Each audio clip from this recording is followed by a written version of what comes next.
The PlayStation Portable has to be one of the most underrated handheld consoles of all time. After years of Nintendo dominance, Sony decided to try their hand at the portable market, and what we got was something that still to this day is packed with exclusives and cool games you can't get anywhere else. Also, advertisements only the mid-2000s could conjure up. But this portable nut! PSP, it's like a nut you can play with outside.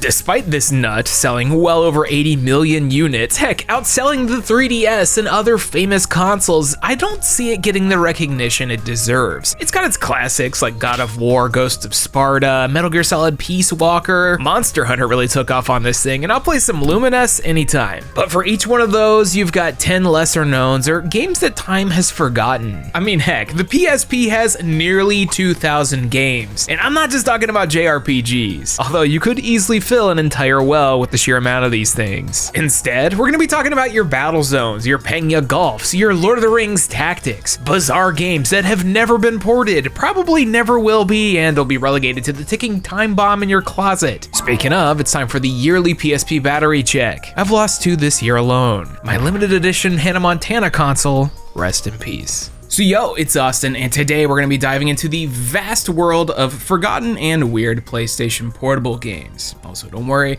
I got my PSP going on a shelf right here because I need to check that thing at all times in case the battery explodes. I unfortunately had my original break on me after a devastating 2.5-foot fall off the side of my bed, so my time was short, but you just know I was staying up late playing Portable Ops and Jeanne d'Arc until I was getting in trouble. What's a PSP release you think time's kind of forgotten about? Let me know down in the comments below. We've got a lot of games to get into today, but before we get started, we got a new sponsor, and it's a really good smelling one. Make sure to wash off all that gamer gunk with Dr. Squatch. You see this here? This is soap by Dr. Squatch, and it's the sort of thing that you need to keep yourself smelling good. Dr. Squatch are soap bars made of natural ingredients without any harsh chemicals and are perfect for any kind of bathroom. They've got all kinds of scents like pine tar, cool fresh aloe, bay rum, and birchwood breeze. I found myself really enjoying the wood barrel bourbon. It's got this nice outdoorsy smell without being too overpowering or chemically. That's the good stuff. Each bar has a nice texture to it that feels really great on your skin. They also lather up nicely. You gotta take care of yourself. So, for my viewers, Dr. Squatch has a special deal of buy 3 get 3 bundle. That'll get you a total of 6 bars and a little soap saver on top. That's around 28 bucks off, and it rounds out to about $4 per bar, which is a great deal on soap in general. So head on over to their website at drsquatch.com/Austin or click the link down in the description for the Get 3 bundle. The offer's for all new customers, and I'll be picking up a few as gifts as well, because we all got a couple stinky friends. Don't be surprised come Christmas, that's all I'm saying. That's Dr. Squatch, buy 3, get 3. Treat yourself with some soap today. Thanks to Dr. Squatch for sponsoring today's video, but for now we need to get back to the tiny world of forgotten PlayStation Portable games. And I figured, hey, why not start with Sony themselves? Prior to dropping out of the portable game entirely, Sony was putting a lot of money and effort into their PlayStation Portable library, a lot of which hasn't been seen or referenced since then. For example, when was the last time you heard the words Pursuit Force? Pursuit Force might be most famous for being one of the free games offered up after PlayStation Network got breached in 2011. Sony really went sorry and put Pursuit Force in the barrel alongside Little Big Planet, Infamous, Wipeout HD, and other dope releases. But what you probably don't know is that this game is great. It's a really simple concept. You are the Pursuit Force, aka super video game law enforcement, who are able to jump onto moving vehicles and blast the baddies away with no caution. We've got the warlords, the convicts, the Capelli family, some of which is filled to the brim with goofy Italian mobster dialogue. You gotta love it. I told you guys to lay off the cannolis. This probably doesn't look like much of anything in 2023, considering this is now 18 years old, but for the time, this type of action happening in the palm of your hand was awesome, especially when it wasn't that far off from the type of video game you'd be playing on the PlayStation 2. You chase bad dudes down with carts, boats, on foot, or by air in a helicopter that has no problem fitting into the tiniest of tunnels. It's simple, fun, stupid, and absolutely the type of game they don't make these days. And it'd get a sequel in 2007 called Pursuit Force Extreme Justice, which is just a slightly better version with a more balanced difficulty curve. Both of these games aren't going to be winning any kind of award for originality or importance, but this type of dumb, pure-ass video game is something that I think's being forgotten over time. At the very least, Sony's ported them over to the PlayStation 4 and 5 via their classics section. Although one look at the cover of this might make you think you're looking at shovelware and not, a first-party Sony game. Speaking of Fat Princess, a flash-in-the-pan PlayStation franchise, but one that's practically synonymous with the PlayStation 3. When Sony was going all in on the PlayStation network, the original Fat Princess was a big part of that. But in order to give the fans a similar experience on the go, they also released Fistful of Cake for the PlayStation Portable. It even supported online multiplayer, and while it was limited to 16 people versus the PlayStation 3's 32, it was a pretty dang good port, just overshadowed by the big boy version released prior. I don't know if it was a sign of the times, but Sony was doing all sorts of weird online-only stuff with the PlayStation Portable, especially on the Japanese side. There, we'd get Ape Quest. Y'all know Ape Escape? We all want more Ape Escape, although I'm not sure if a downloadable-only turn-based RPG is what the people were clamoring for. Not bad at all, and still packed with that wacky Ape Escape humor. It's just a silly spin-off that in fact existed. Just like Hot Shots Shorties. No, I didn't say that wrong. Also known as everybody's Stress Buster in Japan, which is just an awful thing to call someone. This was a set of micro games that you could pick up for $5 each on the PlayStation Network, which if you've never seen by now is totally lost to time. Sony started to really push the store with the PSP Go, but I don't think old Stress Buster here was going to be selling any extra handhelds. There's not much to it, most of the games are kind of mid, but it's interesting to see Sony try and take the Hot Shots franchise into other directions. It wasn't all micro titles and digital only releases though. Sony was putting some big bucks into fully fledged video games, and one of the biggest ones that I can remember was Killzone Liberation.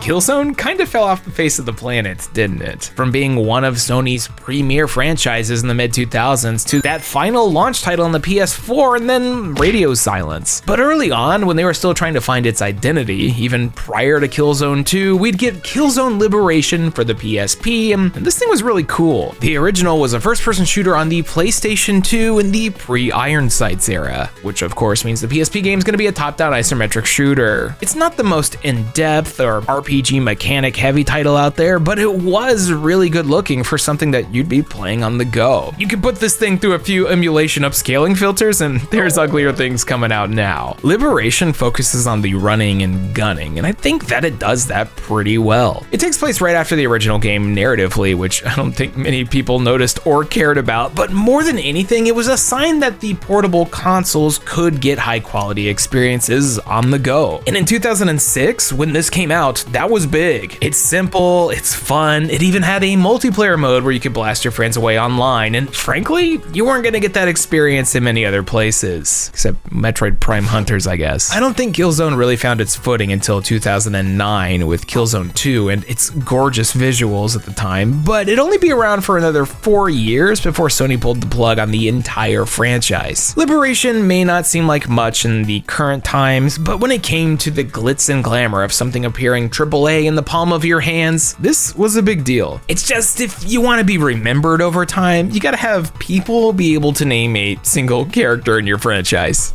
It wouldn't just be Sony bringing big names to the handheld, there were other publishers bringing big titles to the thing because they wanted a piece of the pie as well. Since obviously making a game on the PlayStation Portable was going to be easier than making something for a fully fledged console, tons of publishers were able to try their hands at the little thing. Which means yes, the 90s mascot wars are back in full effect. Platformers are back. I think one of the most famous games on the PSP has to be Daxter. Sure, it wasn't a launch title or anything, but it was a big Sony character having their first big adventure. It got great reviews, it sold over 4 million copies, and it's one of the first things people probably think of when they hear PSP.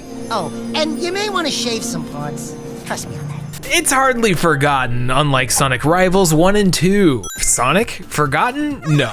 But after the Dreamcast's untimely demise, Sega was throwing darts in every which direction and none less inspired than the Sonic Rivals series. It was a really simple concept. You pick a character and go through 2D Sonic-themed levels against a rival who would change depending on the story and the character you pick. Then you just run to the end while putting up with some of the most off-putting, egregious, and fun-killing AI rubber banding this side of Mario Kart. It doesn't matter how fast you go, the AI is right there with you. Even speedruns of these games have your rival right up on you. This game does not care. Both rivals were developed by Backbone Entertainment, who you might recognize from their launch title Death Jr., or one of my favorites on the platform, Rock Band Unplugged. They did a decent job of making the mechanics work. It looks and sounds like a Sonic game, but the inherent rival's gameplay design just doesn't work. So much so that it didn't even make its way over to Japan, which was incredibly rare for Sonic. The sequel's a smidge better about rubber banding, but I think in the end, anyone would rather play the much better Rush or Advance titles over on the Nintendo handhelds. You just won't be able to play any of the dope Capcom remakes over there. Capcom and the PlayStation Portable had a really interesting relationship. They were obviously deep in the Monster Hunter dimension during this time period, but we'd also see other big things from them. Beautiful Joe Red Hot Rumble's Smash cloneness got itself a port from the GameCube version, and speaking of ports, the Power Stone collection was something I played for hours. If you never got to play Power Stone 2 via ad hoc, you missed out. Based on sales, y'all also probably missed out on the Mega Man and Mega Man X remakes from the time. Maverick Hunter X and Mega Man Powered Up. Near perfect remakes of two timeless classics that sold poorly and prevented future versions of this. Early on in the PlayStation Portable's lifespan, Capcom wanted to innovate on their classic formula and pump these out for veterans of the series. Between the two, I think Powered Up is probably the better game. It actually had a stage creator feature that was online until just a year ago. You could create, upload, and download stages from other people to see if you get bodied by the pros online. But the edge-loving 90s kid in me will always love Maverick Hunter X. This wasn't even the first remake of X. There was Extreme on the Game Boy Color. However, only the PlayStation Portable version lets you play as series favorite Vile.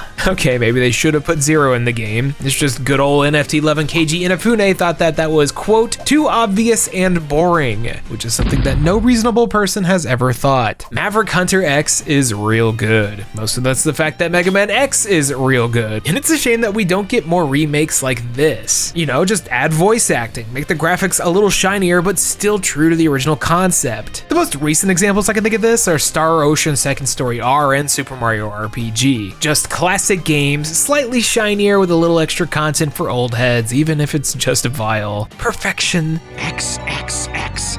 Why does everyone like that guy? While those remakes of Old Rockman might be forgotten, Mega Man himself is not yet. But when it comes to the PlayStation Portable, there's a lot of non-remake exclusives that are well on their way. These are gonna be the type of games that you'd bring up in a conversation that would make like one or two people pop off, such as the case with me and Deadhead Fred.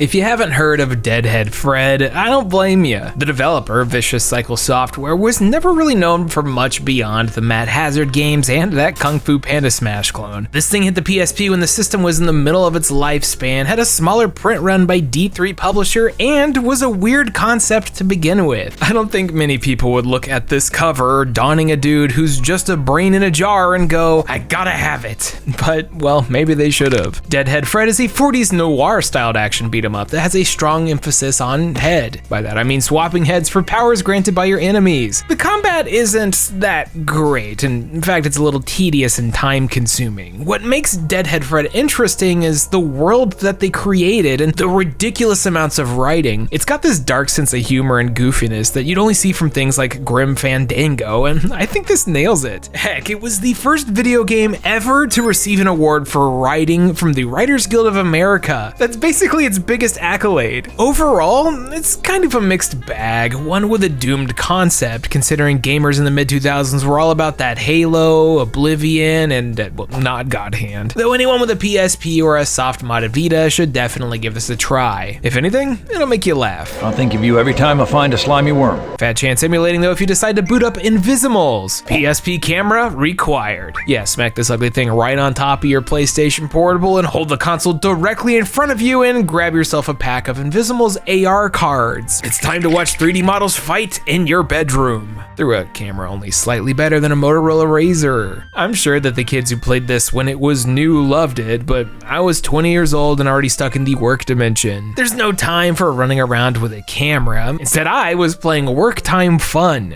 the game with a built-in ramen timer. Ramen timer, start. Are you ready?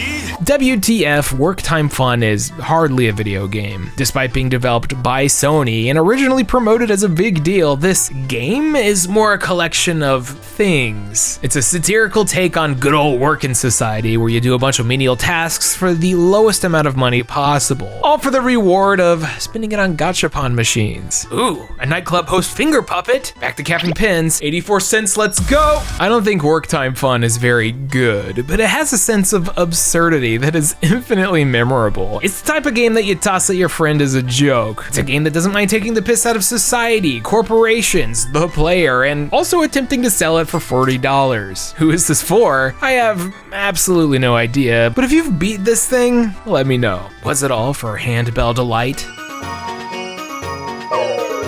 If you're looking for a game you could play on your work breaks though, there's always Half Minute Hero. I loved this thing when it came out. It was the reason I bought a replacement PlayStation Portable after mine got smashed. It's like an RPG for RPG fans who don't got a lot of time. The concept is in the name. You've got 30 seconds in order to save the world. Now obviously the game's longer than 30 seconds, but it's done in a clever way. You originally die and the world ends before the time goddess comes down and is like, sure, I'll give you more time in exchange for money, which is pretty accurate to the way the world works. You then figure out the meta puzzles of each level as you grind your levels, buy upgrades, and figure out hidden conditions to win and get unlocks. It's so simple, almost a micro game that you would see in like a WarioWare release, but fleshed out into a full title, which was super entertaining. I'm glad that Xseed brought this over, and it's actually gotten a few sequels and a remake over time, so they realized people liked this one. Unfortunately, the developer Opus seemed to have disappeared, but the remake and sequel are on Steam, and I highly recommend both. It's also just really funny. So how about a game that isn't funny? No more jokes, it's time to pull out the old PSP, get your serious face on, and talk about Coded Arms. Coded Arms is peak Konami weirdness. When it came to the PlayStation Portable, it felt like they were going all in on weird concepts that you wouldn't expect from a handheld. The Rengoku games were a duology of bizarre action RPGs, the sequel being the real gem. They also put out a ton of licensed games for anime like Ice Shield 21, Fairy Tail, and there's even an awful Frogger game from his Cajun reboot.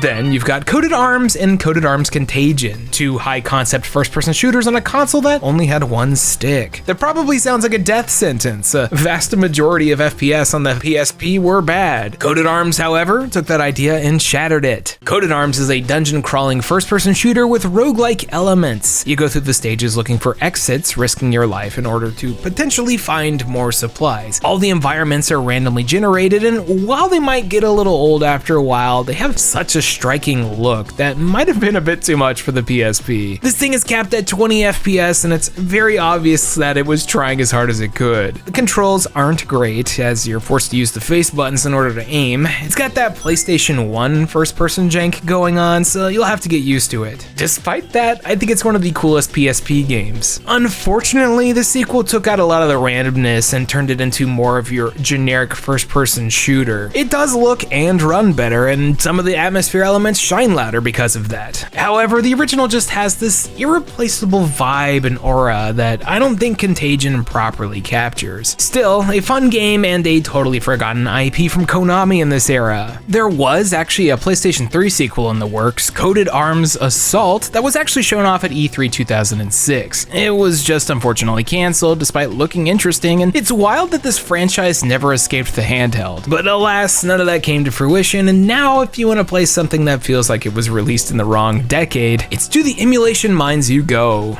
Emulated, hard-coded, 20 frames a second.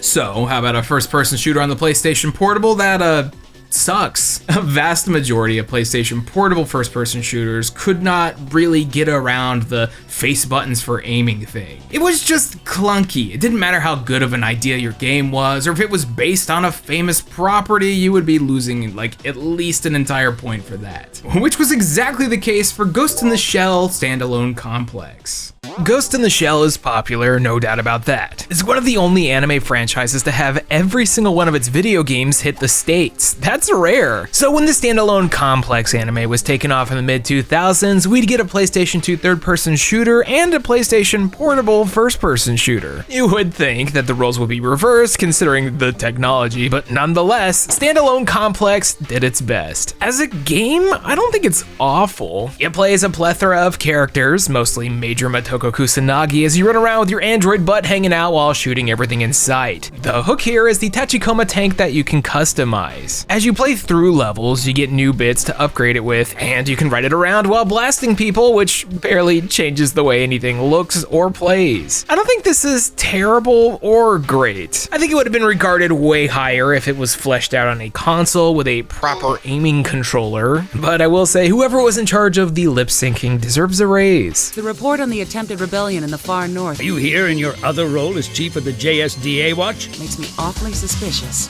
Keeping it with anime, the PlayStation Portable actually had a ton of licensed anime games. It's just most of them failed to have a Western release. Sure, we got multiple Naruto's, Yu-Gi-Oh's, and Dragon Balls, but we never got something like Soul Eater Battle Resonance. Not that I think there was much demand for that, or like Sunday vs. Magazine. That's right, screw your Jump Force! I want a fighter starring Inuyasha and the dude from Get Backers. Or how about Heroes Fantasia, the only time you'll see characters from Slayers, Sorcerer Stabber Orphan, and Sergeant Frog next to each other. This game was made for me, yet like so many others is stuck overseas without any kind of fan translation. So maybe we don't get a fun crossover anime RPG. At the very least, we got Lord of the Rings Tactics. Did this need to exist? No, probably not. But for the Lord of the Rings fans who simply could not get enough, it was decent. Lord of the Rings Tactics was a pretty direct adaptation of the Peter Jackson films. It had little clips from the movies and functioned like baby's first strategy RPG. The genre that's a dime a dozen on the PSP. Granted, there's way better that you could be playing, but those games don't give me tactical Golem boss fights.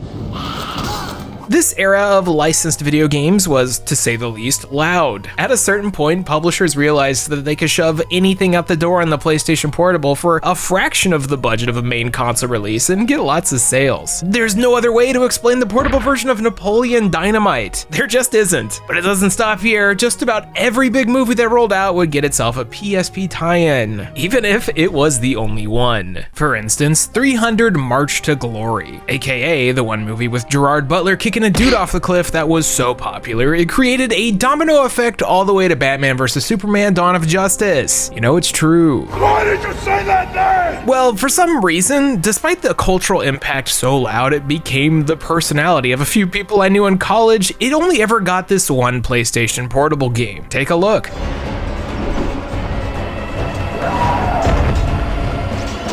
Yeah, that's about what I expected. You'd think that a 300 game would be a simple thing to stitch together, but the end result is just a series of waves of enemies. It feels so simplistic, and even though there's a few cool ideas with the shield, there's barely anything interesting going on. This is unfortunately the case for a vast majority of licensed portable games, which makes something like Star Wars Lethal Alliance all the more special. The PlayStation Portable and Star Wars actually went together pretty well. There was the technical third entry in the Star Wars Battlefront franchise, Renegade Squadron, a super ambitious title that did its best to capture the scale of the console releases from the time. Lethal Alliance, however, wanted to try something totally different, and I think it did it really well. For starters, it's the first non-MMO, rest in peace Galaxies, where you play as a Twi'lek, one named Rihanna. Prior to Disney deciding my entire childhood of Star Wars video games and novels weren't canon anymore, they'd make all these cool characters and stories. None better than Kyle Katarn, who's actually in this game. Let's go. Lethal Alliance is a third-person shooter that has a decent amount in common with Tomb Raider. Rihanna does a lot of fun athletic jumping, climbing, and swinging, all while doing cartwheels and blasting the Empire away. But she's also got herself a little robo-friend that helps not just with random video game mechanics, also combat. Lethal Alliance has a certain amount of jank that you would expect from something like this, but it's highly ambitious and pretty easy to look past. I mean, there was even a multiplayer mode you could play. Ubisoft Montreal really had something special here. It was like a roided out version of a PlayStation 1 or Nintendo 64 game like Shadows of the Empire, and that charm absolutely drags me in. Reviews from the time ended up as a big ol' meh. Lethal Alliance and the DS version have never been ported, and Rihanna was made non-canon. Which probably makes sense because it was essentially the ending of Rogue One with the Death Star plans. I miss it when they made things like this, but all of these old Star Wars games now fall under the Legends umbrella. So if you want some classic Kyle Katarn action, you know where to look.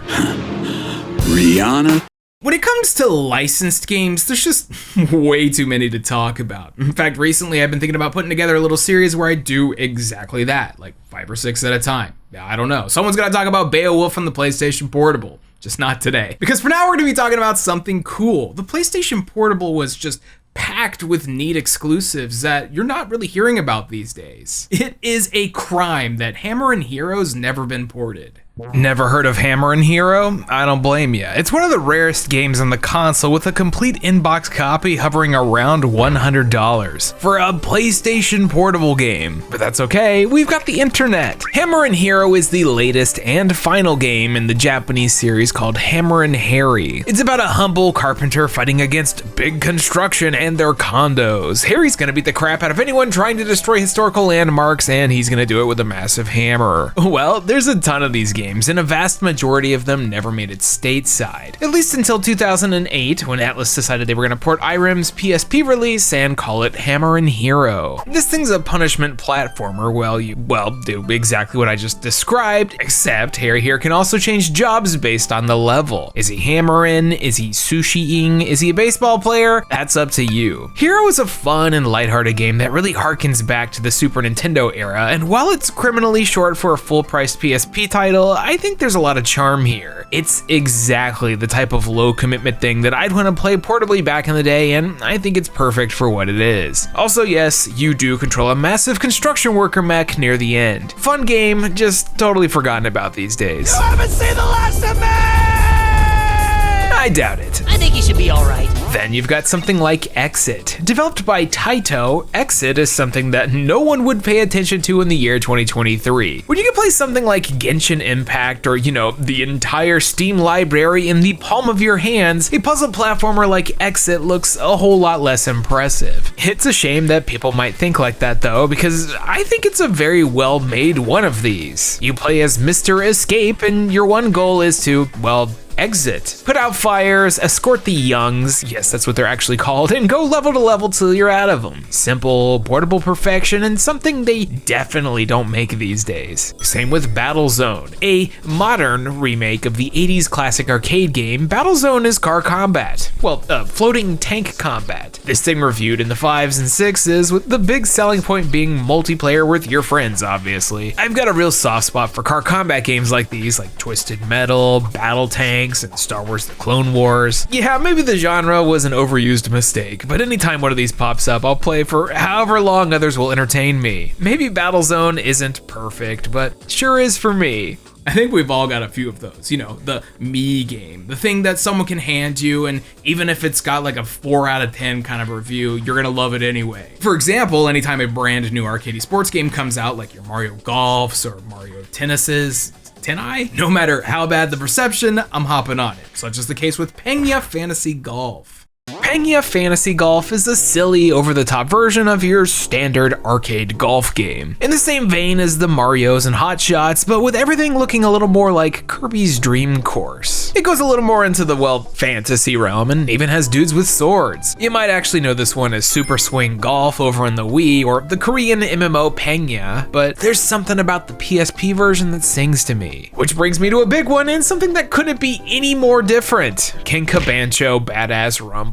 A video game about trying to become the ultimate bancho. What's a bancho? Why, that's a leader of juvenile delinquents, as in high school gangs. So Kuwabara, the video game. Sound good? Well, it is. No! This thing starts with you rolling into a fictionalized version of Kyoto on a school field trip and then being like, you know what I need to do? Beat up everyone. So you do. You walk around beating up randoms, looking for other students' itineraries, taking buses, subways, and stepping onto their turf to beat them down and make them recognize you as well, the Kenkabancho. It's an incredibly simple game in concept, but one that's perfect to play on the go. It's stupid, it's got dumb little systems in order to fight people, like QTE smack talk before battles. Then you get people's phone numbers to become your henchmen after fighting them. It's the exact kind of over-the-top nonsense that I love, and wouldn't you know it, it's actually the third game in the series. There are a lot of Ken Kabancho games, even as recent as 2019 on the Vita. Each one of these seems to escalate the concept and keep it wacky as heck, but we've only gotten this single entry on the PSP. Its niche is all hell, so it makes sense, but it's unfortunate that the series ended here for Westerners. Although it seems that it's gone in a different direction lately. Ken Kabancho is far from perfect, but it is the exact type of game I love to play on the PSP. It's a shame that we didn't get the 3DS sequel. I got one more me-ass game to talk about today, and it's something you probably already saw in the thumbnail. Despite being from a franchise so popular, I feel like the portable Metal Gear games are being left in the dust. That goes all the way back to the Game Boy Color, but for me though, when I think of a game that's forgotten, weird, and very me-core, one of the first things that comes to mind for the PlayStation Portable is Metal Gear Acid 2. Also, yes, Metal Gear Solid Ghost Babel deserves a port. That thing was awesome. There's a good amount of Metal Gear Solid releases on the PlayStation Portable. You had Portable Ops Plus, Peace Walker, a freaking graphic novel, and of course, Acid 1 and 2. But only 2 of those were freak tier card game strategy RPGs so ahead of their time they'd fit right in today. Metal Gear Acid, standing for Active Command Intelligence Duel, was a ridiculous concept that famed series director Hideo Kojima did not direct. It's a side story that isn't technically canon, it's got a true-to-roots nonsensical narrative, and a gameplay concept that is a borderline galaxy brain. You build decks that come out as random cards in a turn-based stealth situation. You can only do a few actions per turn, and then you wait depending on the cost of the card. There's a lot of dialogue in this one, sometimes taking place in the middle of the stage, and it's a lot of words not saying too much. Some of the cards are convoluted, the equipment system is very basic, and it reeks a lot